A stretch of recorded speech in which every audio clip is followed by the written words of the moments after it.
15 વર્ષથી પાલેજમાં જૂના અને જાણીતા computer, laptop, CCTV camera service, printer repairing તેમજ નવા અને જૂના કોમ્પ્યુટર લે-વેચ કરનાર. એડમિશન ફોર્મ તેમજ તમામ સરકારી ફોર્મ ઓનલાઈન ભરી આપવામાં આવશે.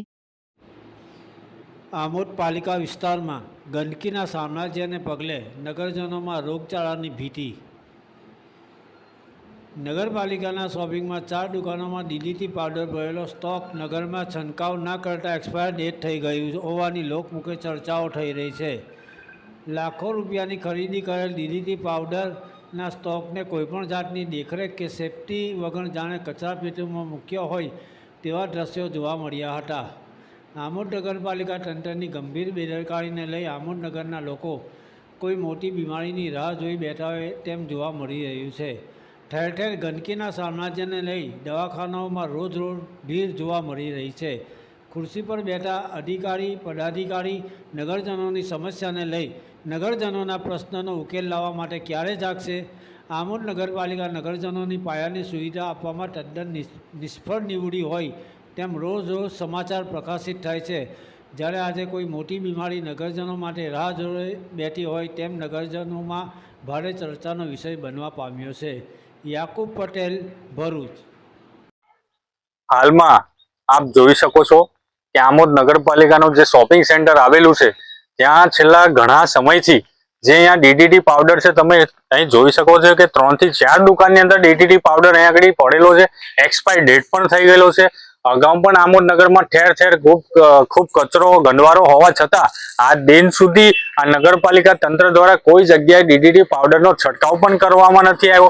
અને હાલમાં તમે જોઈ શકો કે અને આ જે ડેટ છે તે પણ એક્સપાયર થઈ ગઈ છે. એનો મતલબ આ ભ્રષ્ટ ભાજપ શાસિત નગરપાલિકાને ખાલી ટકાવારીની અને અંદર કટકીની જ પડેલી છે. ખરેખર આનો છંટકાવ થવો જોઈએ જેથી ગામમાં કોઈ રોગચાળો ફેલાય નહીં. અને હાલમાં પણ તમે જોઈ શકો છો કે રોગચાળાઓ પણ ફેલાવાનો ભય છે.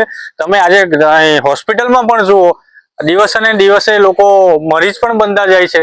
તો આ નગરપાલિકાને કહીએ છે કે ખરેખર આનો ઉપયોગ કરવાનો હોય ત્યારે એનો ઉપયોગ કરો અને જ્યાં પણ અહીંયા વિસ્તારો છે ત્યાં પણ ડીડીટી પાવડરનો છંટકાવ કરો ત્યાં કોઈ મોટી દુર્ઘટના કે કોઈ મોટો રોગચાળો ફેલાય નહીં.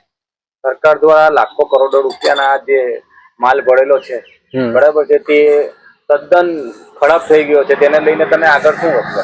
અમે અગાઉ પણ જ્યારે નગરપાલિકાના એસઆઈને પણ ચર્ચા કરી હતી આ વિષયમાં. હવે અમે ચીફ ઓફિસર સાહેબને પણ કહીશું કે આ જે કઈ સાલનું છે ત્યારે પણ આમાં કેટલી જગ્યાએ ઉપયોગ કરવામાં આવ્યો અને કેટલી જગ્યાએ ઉપયોગ નથી કરવામાં આવ્યો તે પણ જાણવું જરૂરી છે. કારણ કે હાલમાં તમે આટલો બધો પુરવઠો જોઈ શકો છો, એનો મતલબ ખાલી બસ આ લોકોએ વસ્તુ લાવી અને અંદર કટકી કમાવાનો ધંધો કરેલો છે, જે ખરેખર ગામમાં જે જગ્યાએ ડીડીટીનો છંટકાવ થવો જોઈએ તે થયો નથી. અત્યારે હાલની અંદર થોડા દિવસ પહેલાં જે ફોગિંગ મશીન ખરીદ્યું હતું તેના દ્વારા ગામની અંદર કોઈ પણ જાતની કામગીરી કરવામાં નથી આવી. શું કહેશું?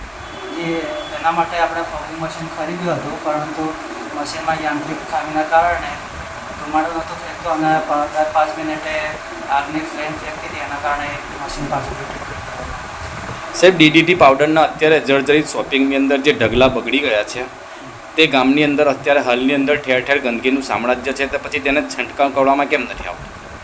ડીડીટી પાવડર જે છે હમણાં જે સ્ટોકમાં પડેલો છે એની એક્સપાયર થઈ ગયું છે, જેના કારણે ડીડીટી પાવડર છંટકાવ કરવામાં આવે છે. કેટલા સમયથી આ ડીડીટી પાવડર એક્સપાયર હાલતમાં છે? એક્સપાયર છેલ્લા 6 મહિનામાં એક્સપાયર થઈ ગયું છે અને 2 વર્ષની મુદત હોય છે. 2 વર્ષ